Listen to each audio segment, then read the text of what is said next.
Guys അങ്ങനെ നമ്മളൊക്കെ കാത്തിരുന്ന ജെഇയുടെ ഫസ്റ്റ് സെഷൻ ഇന്ന് കഴിഞ്ഞിരിക്കുകയാണ്. അപ്പോൾ ഇവരൊക്കെ നമ്മളെ ഫസ്റ്റ് സെഷന്റെ ക്വസ്റ്റ്യൻ പേപ്പർ എന്താണ് ആൻസർ കീ ഡിസ്കഷൻ ഒക്കെ കഴിഞ്ഞിരിക്കുകയാണ്. നമ്മൾ നിഷാദ് സർ അവിടെ ചെയ്തുകൊണ്ടിരിക്കുക.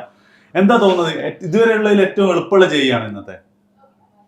കഴിഞ്ഞ വർഷം പോലെ തന്നെ കഴിഞ്ഞ വർഷം ഇതേപോലെ ഫസ്റ്റ് സെഷൻ വളരെ എളുപ്പമായിരുന്നു. പക്ഷെ ഫസ്റ്റ് സെഷനിൽ ഏകദേശം ഒരു 230 അബവ് വേണ്ടിയിരുന്ന ഒരു 99% കിട്ടാൻ. ഇത്തവണ അത് വെച്ച് നോക്കുമ്പോൾ 230 അബവ് ആണല്ലോ. അറൌണ്ട് ആ ഡിഫിക്കൽട്ടി തന്നെയാണ് തോന്നിയത്. ഓൾമോസ്റ്റ് എല്ലാ ക്വസ്റ്റ്യൻസും ഫിസിക്സിൽ ഡയറക്റ്റ് ആയിരുന്നു. കൺഫ്യൂസ് ചെയ്യുന്ന ഭയങ്കര കോംപ്ലിക്കേറ്റഡ് ആയിട്ടുള്ള കണക്ട് ചെയ്തിട്ടുള്ള അങ്ങനെ അധികം ക്വസ്റ്റ്യൻസ് എന്തായാലും ചാപ്റ്റേഴ്സ് എല്ലാം കണക്റ്റഡ് ആണ്. എന്നിരുന്നാലും അത്ര കോംപ്ലിക്കേറ്റഡ് ക്വസ്റ്റ്യൻസ് ഒന്നും കണ്ടില്ല. ഒരു മാക്സിമം പോയ 4-5 ക്വസ്റ്റ്യൻസേ കണ്ടുള്ളൂ. എല്ലാ വെച്ച് നോക്കുമ്പോൾ പറയുന്ന ഒരു 230 ഒക്കെ കട്ട് ഓഫ് വേണ്ടി വരുന്ന 99 എബവ് ഫിസിക്കൽ കെമിസ്ട്രിയും ഇനോർഗാനിക് ഒക്കെ എന്താ സ്ഥിതി?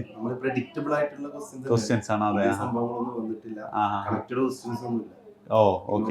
ഡയറക്റ്റ് ഓരോ ടേബിൾസും എത്ര 99% പ്രതീക്ഷിക്കുന്നത്? നന്നായിട്ട് വരും. 230 ആ റേഞ്ചിൽ തന്നെ. കഴിഞ്ഞ വർഷത്തെ ഫസ്റ്റ് ഷിഫ്റ്റിനേക്കാളും കുറച്ചും കൂടെ ഒന്ന് ടഫാണ്. കുറച്ച് ടഫാണ് കമ്പയർ ചെയ്യുമ്പോൾ. അതെ അതെ. ആൻഡ് ഓർഗാനിക്കിന്റെ സ്ഥിതിയോ? ഓർഗാനിക് കെമിസ്ട്രിയും വളരെ സിമ്പിൾ ആയിരുന്നു. അതിനകത്ത് എന്താ വെച്ചാല് നമ്മള് 500 ക്വസ്റ്റ്യൻസ് ഒക്കെ ചെയ്തില്ലേ, അതിലൊക്കെ പറഞ്ഞ അതേ ക്വസ്റ്റ്യൻസ് 2 ക്വസ്റ്റ്യൻ അതുപോലെ തന്നെ വന്നിട്ടുണ്ട്. അതായത് അതേ ഓപ്ഷൻ അടക്കം ഒരു ഓപ്ഷനും കൂടി എന്താണ് ഒരു ഓപ്ഷൻ എക്സ്ട്രാ ഉണ്ട് അതിനകത്ത്. ബാക്കിയൊക്കെ ഓപ്ഷൻ അത് തന്നെയാണ്.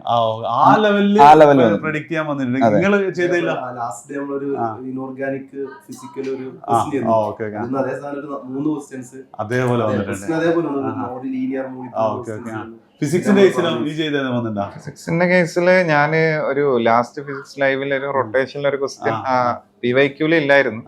പക്ഷെ ഇങ്ങനെയുള്ള ഒരു ക്വസ്റ്റ്യൻ വരും. മൊമെന്റ് ഓഫ് ഇനർഷ്യയുടെ ഒരു ക്വസ്റ്റ്യൻ, ഒരു റിമൂവ് ചെയ്യുന്ന ക്വസ്റ്റ്യൻ യൂഷ്വലി ചോദിക്കാറുണ്ട്. അതുകൊണ്ട് പറഞ്ഞേ ഉള്ളൂ. മൊമെന്റ് ഓഫ് ഇനർഷ്യ റിമൂവ് ചെയ്യുന്ന ടൈപ്പ് ക്വസ്റ്റ്യൻസ് ചോദിക്കാറുണ്ടെന്ന് പറഞ്ഞു.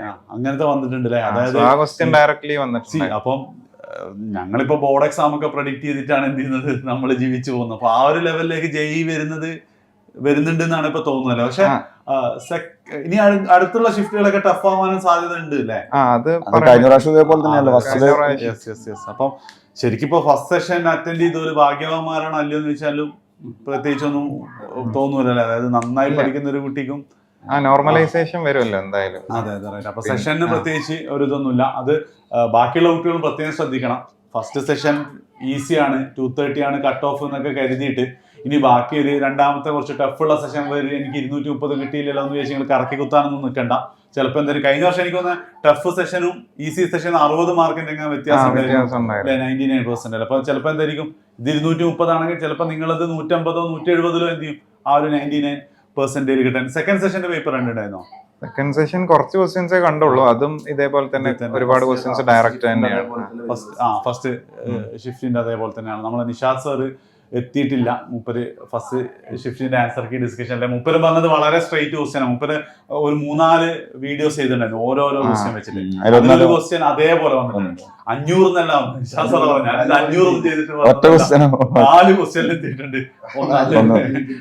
അത് ഒന്ന് അതേപോലെ വന്നിട്ടുണ്ട് പറഞ്ഞിട്ട്. അപ്പം നീറ്റ് എഴുതിയ കുട്ടികളല്ല, നീറ്റിന് പ്രിപ്പയർ ചെയ്യുന്ന കുട്ടികൾക്ക് സാധ്യത എന്തായിരിക്കും?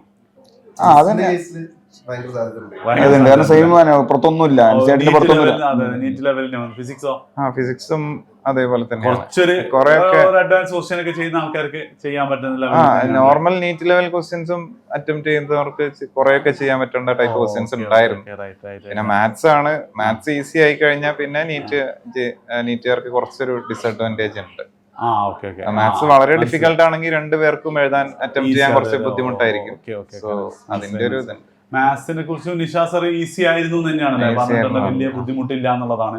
അത് വളരെ ഞാൻ നോട്ട് ചെയ്യാത്തൊരു പോലെ. അതായത് മാത്സ് ടഫ് ആകുമ്പോൾ ശരിക്ക് ജെഇ പഠിച്ചവർക്ക് എഴുതാൻ പറ്റില്ല, നീറ്റ് പഠിച്ചവർക്ക് എഴുതാൻ പറ്റില്ല. അപ്പൊ നീറ്റുകാർ എന്ത് ചെയ്യും, നല്ല പെർസെന്റേജിലേക്ക് കയറി പോകുന്നുള്ളത് അല്ലേ? Okay right. അപ്പം ഇനി അടുത്ത സെഷനുകൾ നമുക്ക് നോക്കാം. 2 ദിവസം കഴിയുമ്പോഴത്തേക്ക് എന്ത് ചെയ്യും, ഏകദേശം ഒരു ക്ലിയർ പിക്ചർ. കഴിഞ്ഞ വർഷത്തെ അതേ പാറ്റേൺ ആണ്. എനിക്ക് പൊതുവെ എല്ലാ വർഷവും ഇങ്ങനെ ആദ്യത്തെ സെഷൻ കമ്പാരിറ്റീവ്ലി എളുപ്പമാവുണ്ടോ? ലാസ്റ്റ് ഇയർ ഒക്കെ അതിന് മുന്നത്തെ വർഷങ്ങളിലൊക്കെ ഓർമ്മ? മുന്നത്തെ കാര്യമായിട്ട് ഓർക്കുന്നില്ല, സെഷൻ വൈസ് ഓർമ്മയില്ല. ഓക്കെ റൈറ്റ് ആയിക്കോട്ടെ. അപ്പോൾ ഓക്കെ കേസ് എന്ത് ചെയ്യാം, നിങ്ങൾ ടെൻഷൻ അടിക്കേണ്ട. നിങ്ങൾക്ക് പരീക്ഷ ടഫാണെങ്കിൽ അന്ന് എഴുതുന്ന ഇന്ത്യയിലുള്ള എല്ലാ ആൾക്കാർക്കും ആ ഷിഫ്റ്റ് ടഫായിരിക്കും എന്നുള്ള രീതിയിൽ തന്നെ കരുതുക. അറിയുന്ന ക്വസ്റ്റ്യൻസ് മാത്രം മാർക്ക് ചെയ്യുക, അറിയാത്തതൊന്നും എന്ത് ചെയ്യരുത്, വെറുതെ കറക്കി കുത്തിയിട്ട് കിട്ടേണ്ട പെർസെൻറ്റേജിൽ കളയരുത്. ബാക്കി എല്ലാ സെഷൻസിൻ്റെയും ലൈവും കാര്യങ്ങളും ക്വസ്റ്റ്യൻ പേപ്പർ ഡിസ്കഷനൊക്കെ ഈ ചാനലിൽ വരുന്നതായിരിക്കും. ലൈക്ക് ചെയ്യുക, സബ്സ്ക്രൈബ് ചെയ്യാത്തവരൊക്കെ സബ്സ്ക്രൈബ് ചെയ്ത് വെക്കാം. ഓക്കെ, അപ്പോൾ ശരി, താങ്ക് യു.